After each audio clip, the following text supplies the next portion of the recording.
frozen fish na yan guys ha. Natitigas na yan kasi tigas na ng bato.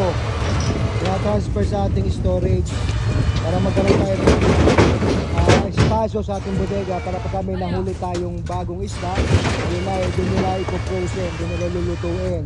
Ayan, ganyan. Para magkaroon tayo ng space, kailangan mabakante yung ating yung pinaglulutuan na isda. Or doon, pag sinabi pinaglulutuan, doon pino-frozen yung isda.